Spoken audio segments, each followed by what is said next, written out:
መከበር ከፈለክ እግዚአብሔርን ፍራ። ለክብርህ ጠበቃ አታቁም፣ አትከላከል። ዝም ብለህ እግዚአብሔርን ፍራ። እግዚአብሔር ራሱ ያከብርሃል፣ ከፍ ያደርግሃል።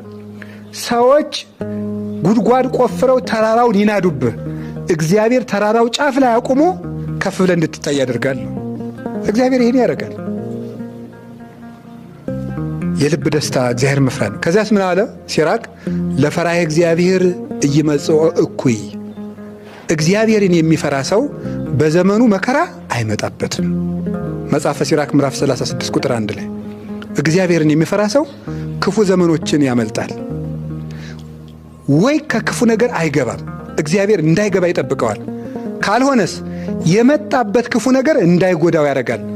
የአክሊል መቀበያ እንዲሆንለት ያደርጋል። ለምሳሌ ቅዱስ ጊዮርጊስ በመንኮራኩር ተፈጭቷል። እግዚአብሔርን ስላልፈራ ነው ክፉ ነገር የመጣበልን ነው? አይደለም።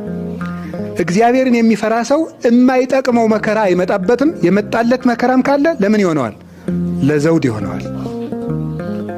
እግዚአብሔርን መፍራት ከመከራ ያድናል። ሰውን መፍራት ግን አያድንም። ሰዎችን ስለደረደርናቸው አያድንም። አይ ዘመዶቼ፣ ሰው ከደከመው ይደክማል። የማይደክም እግዚአብሔር ብቻ ነው። እግዚአብሔርን ዝም ብለን እንፍራ። ከሚታይም ከማይታይም ነገር ያድነናል። እሱ ቸር ነው።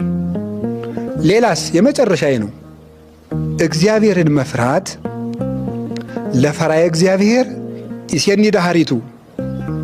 እግዚአብሔርን የሚፈራ ሰው መጨረሻው ያምራል።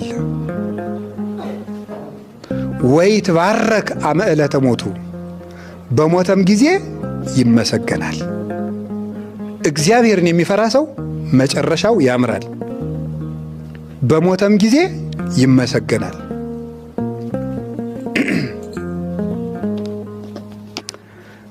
እንደ ኢዮብ ይላል ተርጓሚያችን፣ እንደ ዳዊት ይላል። ኢዮብ እንደምታውቁት ነው። መጀመሪያ ምኑ አለቀበት? ሀብቱ። ቀጥሎ ምን አለቀበት? ልጆቹ። ቀጥሎ ምኑን አጣ? አካሉን በቁስል አጣ። ግን ሀብቱም አልቆ ልጆቹም አልቀው ሰውነቱም ቆስሎ ማንን ይፈራ ነበር? እግዚአብሔርን ይፈራው ነበር። እግዚአብሔርን ሲፈራው ምን አደረገለት? መጨረሻ ላይ ሀብቱን ስንት ሰጠው? እጥፍ። ልጆቹንስ እጥፍ፣ ዕድሜውንም ጨመረለት። መጽሐፈ ኢዮብ ምዕራፍ 42 ላይ ተመልከቱ። እጥፍ ሰጠው እግዚአብሔር። እግዚአብሔርን መፍራት የፈራ ሰው መጨረሻው ያምራል። አሁን የምናየው ነገር ላይኖር ይችላል፣ እንዲያውም ጉዳት ሊሆን ይችላል።